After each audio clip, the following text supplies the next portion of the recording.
नमस्कार दोस्तों, मैं ज्योतिष आचार्य वासुदेव मिश्रा आपका अपने चैनल एस्ट्रो मास्टर वासु में हार्दिक अभिनंदन करता हूं।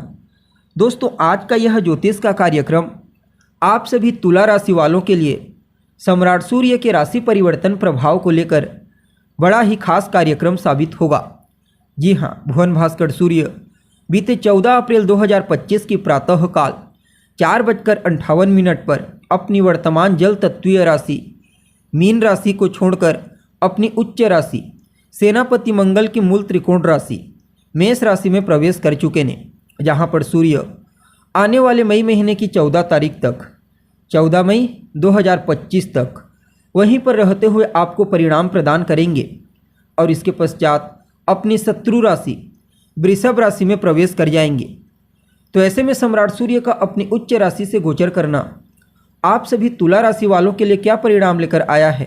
इस गोचर काल के दौरान सूर्य जीवन के किन किन क्षेत्रों में आपको शुभ परिणाम प्रदान करेंगे, तो किन किन क्षेत्रों में आपको सावधानी बरतनी होगी और किस प्रकार से सूर्य की ताकत आपकी जीवन काल में बड़ा परिवर्तन करने वाली है, बड़ा तांडव करने वाली है, सभी बातें बहुत ही विस्तार के साथ आपको बताएंगे। इसलिए वीडियो को लास्ट तक देखिए और अगर आप अपनी जन्म कुंडली पर हमसे परामर्श लेना चाहते हैं तो आपको हमारा कॉन्टैक्ट नंबर स्क्रीन पर और डिस्क्रिप्शन बॉक्स में मिल जाएगा, जहां से आप व्हाट्सएप के थ्रू अपॉइंटमेंट लेकर अपनी जन्म कुंडली का बड़ी बारीकी से अध्ययन करा सकते हैं।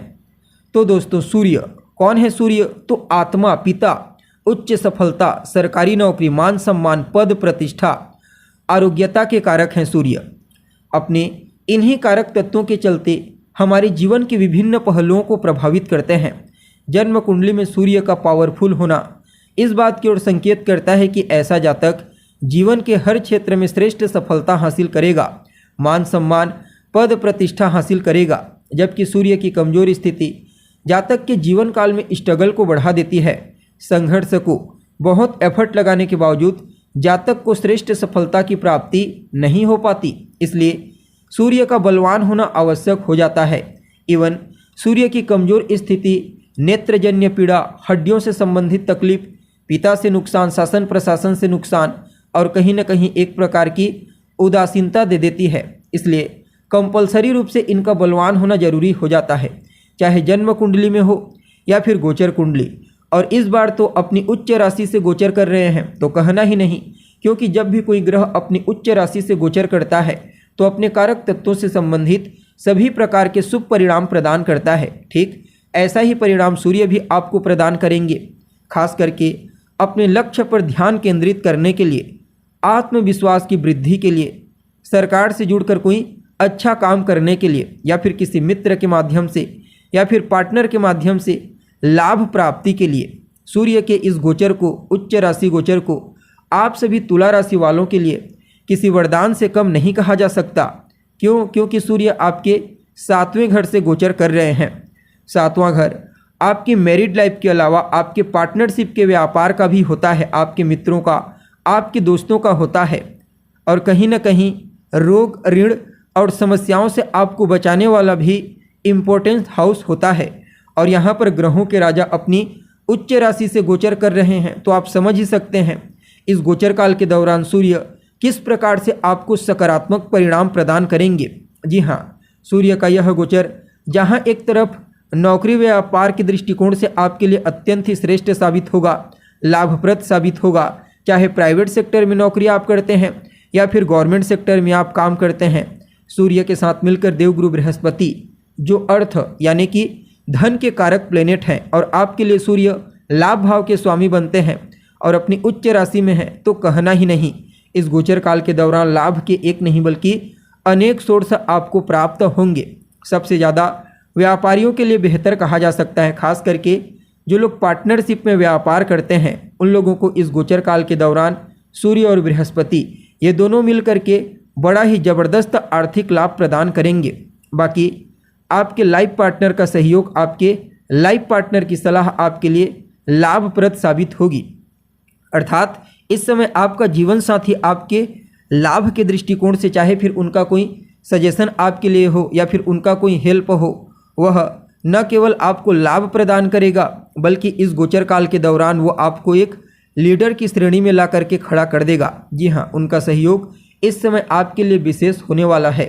इसलिए किसी भी प्रकार से लाइफ पार्टनर की बातों का या फिर उनके सहयोग का आपको बिल्कुल भी नज़रअंदाज नहीं करना है।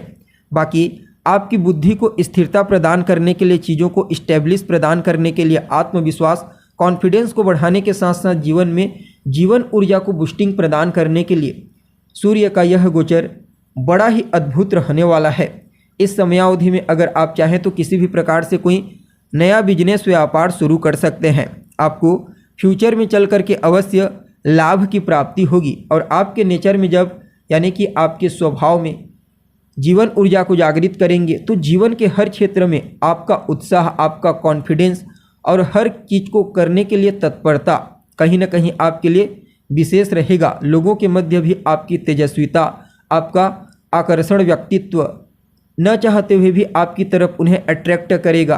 वे लोग आपसे मिलना जुलना, बात करना पसंद करेंगे और आपके द्वारा उन्हें कोई सलाह दी जाती है, कोई एडवाइज, तो वह सलाह उनके लिए वरदान के समान कार्य करेगी। जी हाँ, खास करके अगर आप एडवाइज़र के रूप में कार्य करते हैं, सलाहकार के रूप में, प्राइवेट से ज़्यादा गवर्नमेंट सेक्टर में अगर किसी भी प्रकार से कोई सलाहकार के पद पर आप कार्यरत हैं तो कहना ही नहीं, इस समय आपके द्वारा दी गई सलाह, एडवाइज सामने वालों के लिए हर प्रकार से प्रॉफिटेबल साबित होगा, जिससे आपके भी वेतन में या तो वृद्धि हो सकती है या फिर पदोन्नति की संभावना बनी रहेगी। बाकी इस गोचर काल के दौरान सूर्य आपके इम्पोर्टेंस को बढ़ा देंगे। कार्य क्षेत्र में आपके कार्य करने की क्वालिटी में निखार आएगा, क्योंकि 7वां घर जो होता है ना दोस्तों, यह 10वें से 10वां होता है। 10वां घर आपके कर्म का होता है।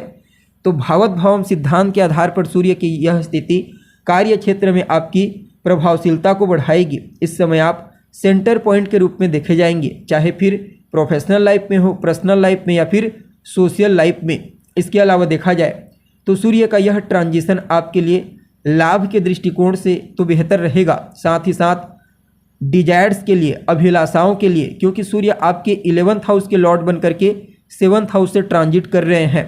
तो आपकी कोई भी इच्छा क्यों ना हो, जी हाँ, कोई अभिलाषा जिसे पूरा करने के लिए आप बहुत ज़्यादा एफर्ट लगा रहे हैं लेकिन अभी तक आपको वह इच्छा पूरी होती हुई नज़र नहीं आ रही है, तो समझ लीजिए इस क्षेत्र में आपको सूर्य की विशेष कृपा दृष्टि इस गोचर काल के दौरान प्राप्त होने वाली है।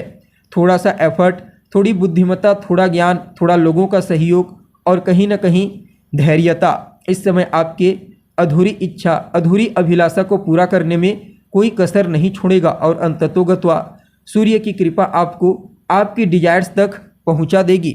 बाकी रोग, ऋण और शत्रु से भी काफ़ी हद तक आपको छुटकारा प्राप्त होगा इस समय, क्योंकि सूर्य आपके 11th हाउस के लॉर्ड बनते हैं, 7th हाउस में हैं, उच्च राशि में। तो कहीं ना कहीं आपके शत्रु, आपके इनेमी, आपके प्रतिद्वंदी शांत हो जाएंगे। आपके ऊपर कोई लोन है तो उसके लिए भी धन आगमन के नए सोर्स मिलेंगे, जिससे आप अपने पुराने लोन को चुका पाने में कामयाब होंगे। कंपटीशन, प्रतियोगिता के क्षेत्र में भी आपको बड़ा ही बेहतर परिणाम प्राप्त होने वाला है। जी हाँ, कुल मिलाकर के देखा जाए तो आप सभी तुला राशि वालों के लिए सूर्य का यह गोचर हर प्रकार से अच्छा ही दिखाई पड़ रहा है। फिर भी क्या कुछ उपाय आप कर सकते हैं इस समयावधि में, तो नियमित रूप से विष्णु सहस्त्र नाम का पाठ करना, सूर्य को अर्घ्य प्रदान करना और अपने उच्च अधिकारियों का सम्मान करना आपके लिए सूर्य के इस गोचर को और बेहतर बना देगा। जी हाँ, तो दोस्तों उम्मीद करते हैं प्रोग्राम आपको अच्छा लगा होगा। अगर पसंद आए तो इसे शेयर अवश्य करें। अभी के लिए बस इतना ही। पुनः मुलाकात होगी एक नए एपिसोड में, तब तक के लिए नमस्कार।